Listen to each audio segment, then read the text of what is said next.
Community service is an important component of education here at our university. We encourage all students to volunteer for at least one community activity before they graduate. A new community program called One-on-One helps elementary students who've fallen behind. You education majors might be especially interested in it because it offers the opportunity to do some teaching, that is, tutoring in math and English. You'd have to volunteer 2 hours a week for one semester. You can choose to help a child with math, English, or both. Half-hour lessons are fine, so you could do half-hour of each subject, 2 days a week. Professor Dodge will act as a mentor to these tutors. He'll be available to help you with the lesson plans or to offer suggestions for activities. He has office hours every Tuesday and Thursday afternoon. You can sign up for the program with him and begin the tutoring next week. I'm sure you'll enjoy this community service and you'll gain valuable experience at the same time. It looks good on your resume too, showing that you've had experience with children and that you care about your community. If you'd like to sign up or have any questions, stop by Professor Dodge's office this week.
Protons are finally transferred to the LHC both in a clockwise and an anti-clockwise direction where they are accelerated for 20 minutes to 6.5 TeV.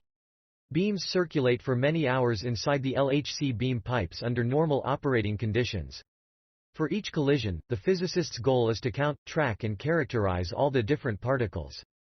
The charge of the particle, for instance, is obvious since particles with positive electric charge bend one way and those with negative charge bend the opposite way. Also, the momentum of the particle can be determined. Large Hadron Collider (LHC) is the world's largest particle accelerator, lies in a tunnel. The LHC is a ring roughly 28 kilometers around that accelerates protons almost to the speed of light before colliding them head-on. Protons are particles found in the atomic nucleus, roughly 1,000 millionth of a meter in size. The LHC starts with a bottle of hydrogen gas, which is sent through an electric field to strip away the electrons, leaving just the protons. Electric and magnetic fields are the key to a particle accelerator.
Thermodynamics is simply defined as the branch of physics that deals with the conversion of different forms of energy, and the relations between heat and various energy forms such as mechanical, electrical or chemical energy. Kinetics deals with the actions of forces that cause various motions, also known as dynamics, and it is concerned with the rate of reactions. Temperature is the average kinetic energy within a given object. Thermal energy is defined as the total of all kinetic energies within a given system. It is important to remember that heat is caused by flow of thermal energy due to differences in temperature. Heat flows from object at higher temperature to object at lower temperature, transferred through conduction, convection, radiation. Additionally, thermal energy always flows from warmer areas to cooler areas. Energy occurs in many forms, including chemical energy, thermal energy, electromagnetic radiation, gravitational energy, electric energy, elastic energy, nuclear energy, and rest energy. These can be categorized in two main classes, potential energy and kinetic energy. Kinetic energy is the movement energy of an object. Kinetic energy can be transferred between objects and transformed into other kinds of energy. Kinetic energy may be best understood by examples that demonstrate how it is transformed to and from other forms of energy. For example, a cyclist uses chemical energy provided by food to accelerate a bicycle to a chosen speed. On a level surface, this speed can be maintained without further work, except to overcome air resistance and friction. The chemical energy has been converted into kinetic energy, the energy of motion, but the process is not completely efficient and produces heat within the cyclist.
My name is Evie Carroll. I'm a second year studying international business.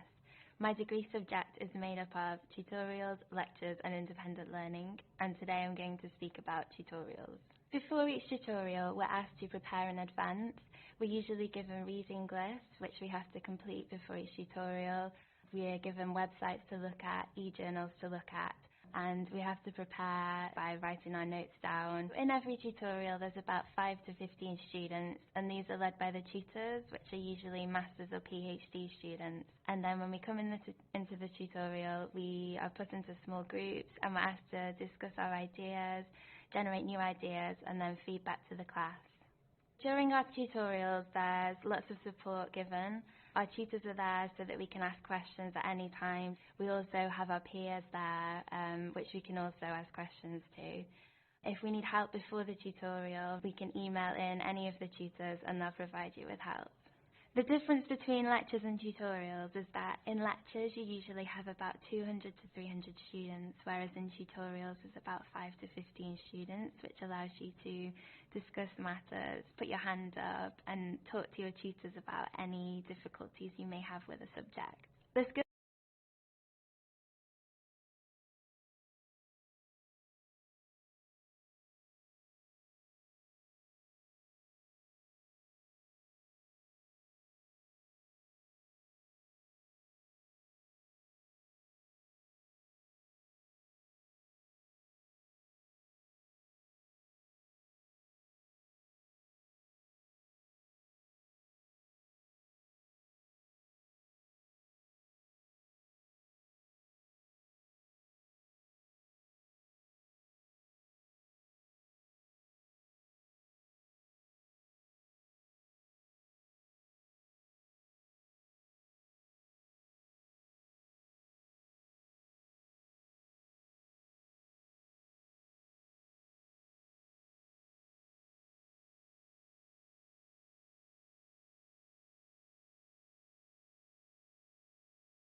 Excellent.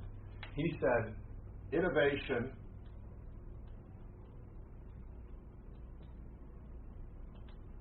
equals invention. And let me just stop here. Innovation equals invention. Often people mistake these two things for the same thing. Innovation equals invention. They are not. Innovation is something that generates value for the world. It makes something faster, better, cheaper. It gives someone some great satisfaction.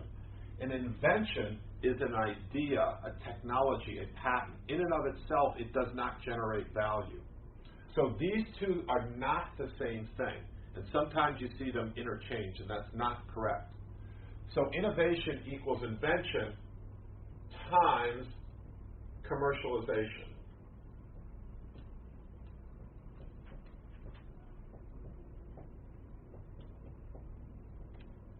So, and when we look at this equation of innovation, something of value, it requires a new idea, and then it requires someone or some organization that is going to commercialize that idea and to make it of value to the world.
This is Hans Krebs, who in 1937 published a paper showing the sequence of chemical reactions by which energy is released in individual cells. It's called the Krebs Cycle, which some of you may remember from your chemistry course in high school. Krebs is a wonderful example to me of how a scientist who is determined can overcome all kinds of human obstacles. Krebs' father constantly discouraged him and told him that he had just mediocre intelligence and would never do anything important in his life as a teenager. What Krebs remembers in his memoir, his father said to him, "You can't make a silk purse out of a sow's ear."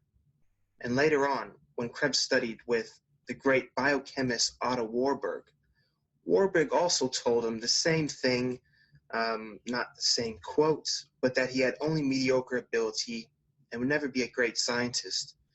And we all hear about how important it is for parents to encourage their children, but sometimes the children will go on to do great things no matter what we say to them.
If your recruiting efforts attract job applicants with too much experience, a near certainty in this weak labor market, you should consider a response that runs counter to most hiring managers' motto: don't reject those applicants out of hand.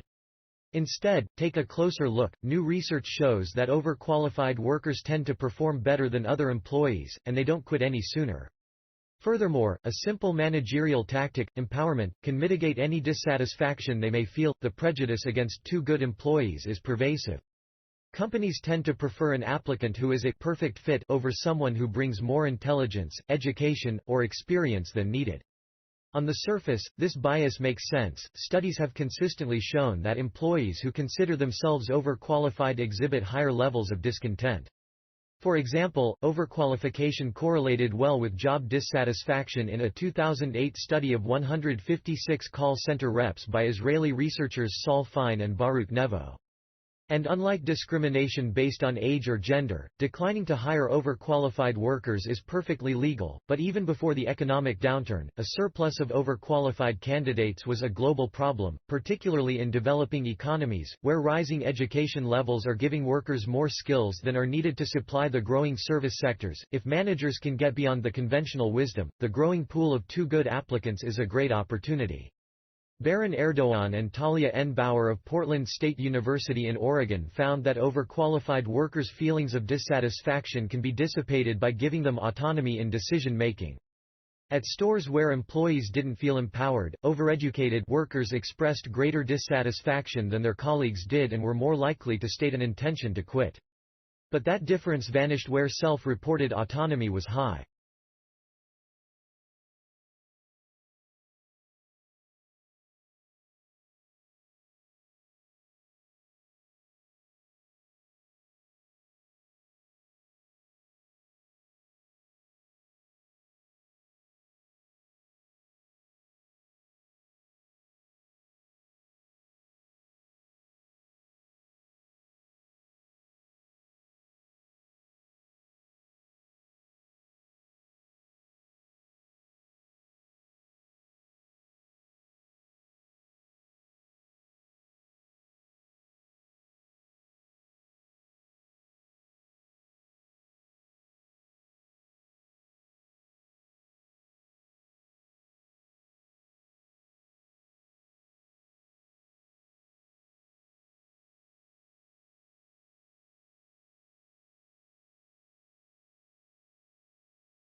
Straight salary sales compensation plans aren't very common, but they do have a place in some organizations.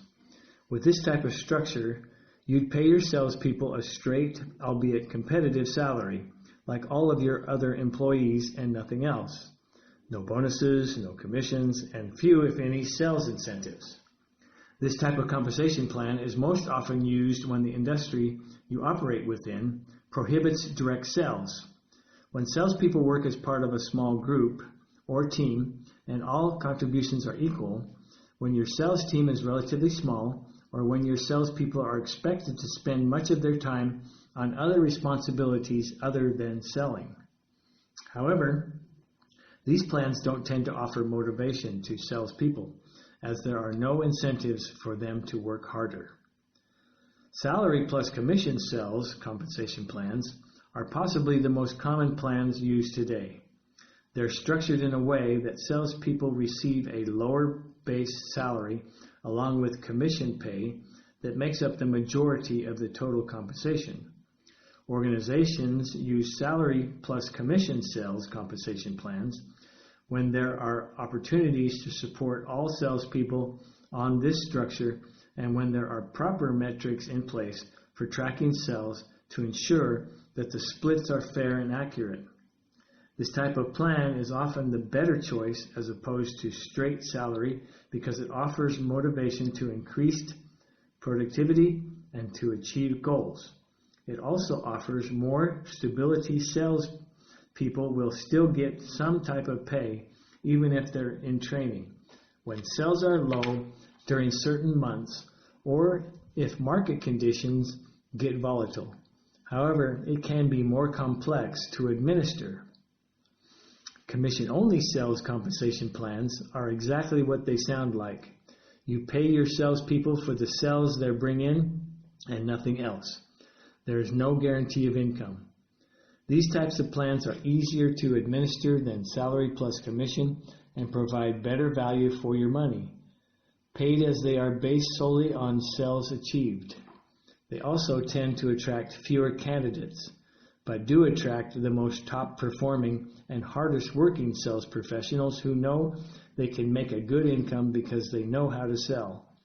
On the other hand, though, they can create aggression within your sales team and low income security, which can lead to high turnover rate and sales rep burnout from stress.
Flipping a coin may not be the fairest way to settle disputes.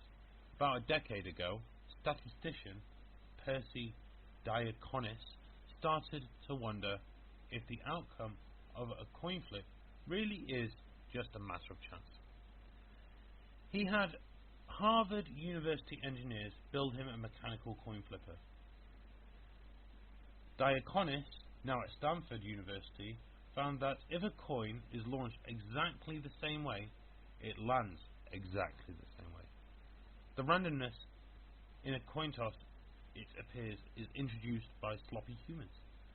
Each human-generated flip has a different height at a different speed and is caught at a different angle, giving different outcomes. But using high-speed cameras and equations, Diaconis and colleagues have now found that even though humans are largely unpredictable, coin flippers, there is still a bias built in. If a coin starts out heads, it ends up heads when caught more often than it does tails. NPR's David Kestenbaum reports.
It is wrong, however, to exaggerate the similarity between language and other cognitive skills, because language stands apart in several ways.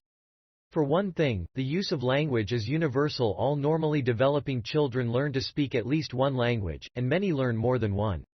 By contrast, not everyone becomes proficient at complex mathematical reasoning, few people learn to paint well, and many people cannot carry a tune. Because everyone is capable of learning to speak and understand language, it may seem to be simple. But just the opposite is true. Language is one of the most complex of all human cognitive abilities.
What I decided to provide is the steps that I take when analysing my own questionnaires. However, before I begin, it would be useful to remind you of a few terms we use when talking about questionnaires. Questions can be divided into three types. This is sometimes called level of measurement. Firstly, we have category type questions, which are also known as nominal questions. These are when participants select from a list of categories for their response, such as male or female, or they may include ethnic origin. Secondly, we have ordinal type questions. These are similar to category questions, but instead of the categories being independent, there is some sort of order between them. If we ask people to indicate their age in categories, this is an ordinal type question. Thirdly, we have continuous questions. These are any question that can be answered by a number. It could be an open-ended question asking participants to tell you how many times they attended lectures or how often they used a VLE. Or it could involve asking them to rate the importance or intensity of some experience. The reasons I reminded you of these types of questions is that our choice of question dictates the types of analysis we can use. Therefore, it is important to get our questionnaires correct in the first place.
Some adverse effects of climate changes change agricultural production. Some lands are just merely unsuitable for growing crops. There will be millions of people facing hunger in Africa in the near future. Climate change will result in less production and less food. It is difficult for developing countries to deal with climate change due to their financial status and other issues. There are many people living in hunger, especially in Africa. The climate change has devastating effects on world economy. The tropical areas on Earth are dry and hot, and are originally not suitable for food production. The change of climate leads to extreme weather conditions such as floods and hurricanes, which exacerbates the food production issues. As a result, it leads to a continuous decline in food supply annually, around 10 to 17%. And this trend is perceived to be continuing in the future. By 2017, the region suffering the most will be some African countries.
The shuttle was designed to be a space truck. It's a multi-purpose vehicle.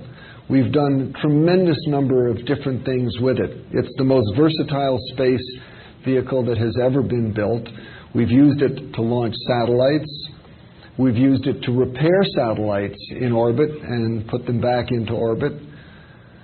We've used it to capture satellites and bring them back to Earth for repair.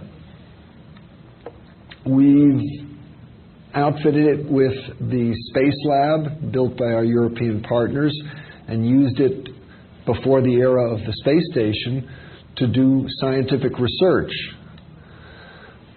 We used it as part of our partnership with the Russians, which is still continuing, first as part of the Mir space station, where we actually prolonged the useful life of Mir by several years through logistical supply visits with the shuttle. And now, of course, we're using it to build the new International Space Station, which is a huge international partnership.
The Skoog is a new universally accessible musical instrument.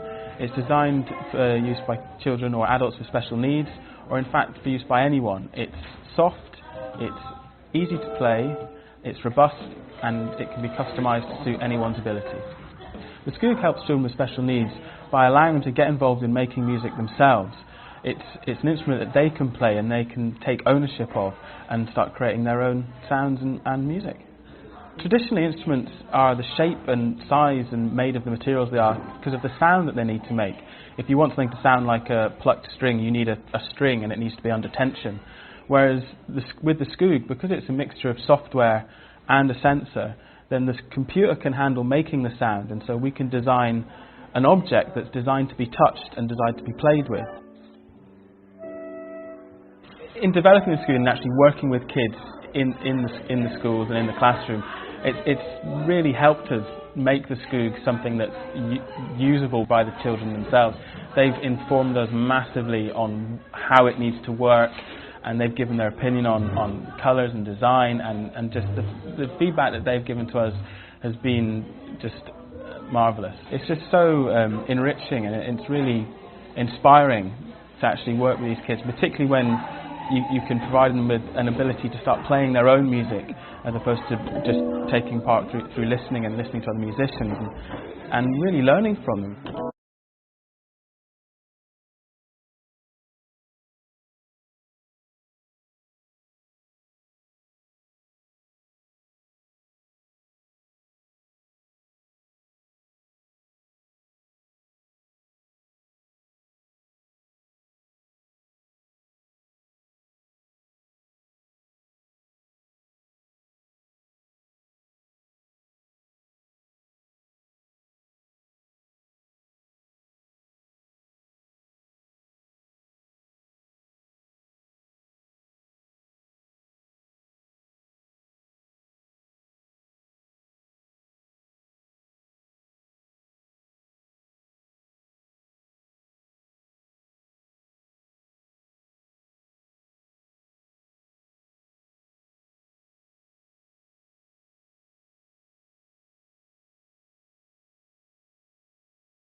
These were the very first robots. They were characters in a play in the 1920s called Rossum's Universal Robots. And the play was written by a Czech writer called Karel Čapek. And basically, these robots, people tend to think of robots as kind of cute, cuddly toys or, Hollywood depictions kind of devoid of politics. But the first robots were actually created and imagined in a time of absolute political turmoil. You just had the First World War, finished. That had a devastating impact across Europe, and so people were kind of reflecting on what does it mean to be human, what makes us human, those kind of questions. And this kind of context is what inspired Čapek to kind of write this play. And interestingly, these robots, being human, they are actually in the play assembled on a production line, a bit like the Ford manufacturing production line.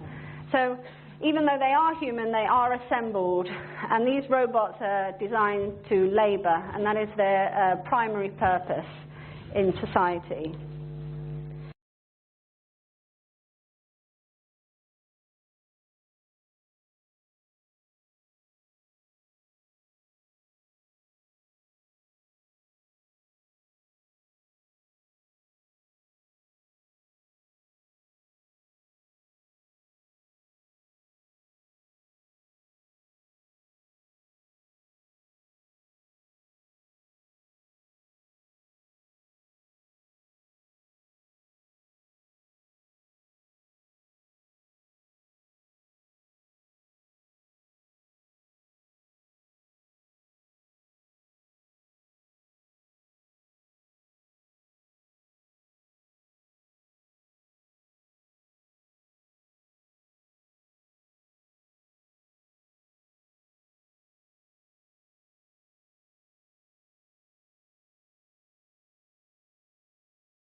And so this is one picture that probably you all know what it is when you see it. It's a familiar looking image. It's something that probably we all have some personal experience with, right? This is a chest X-ray that would be taken in your doctor's office, for example, or a radiologist's office.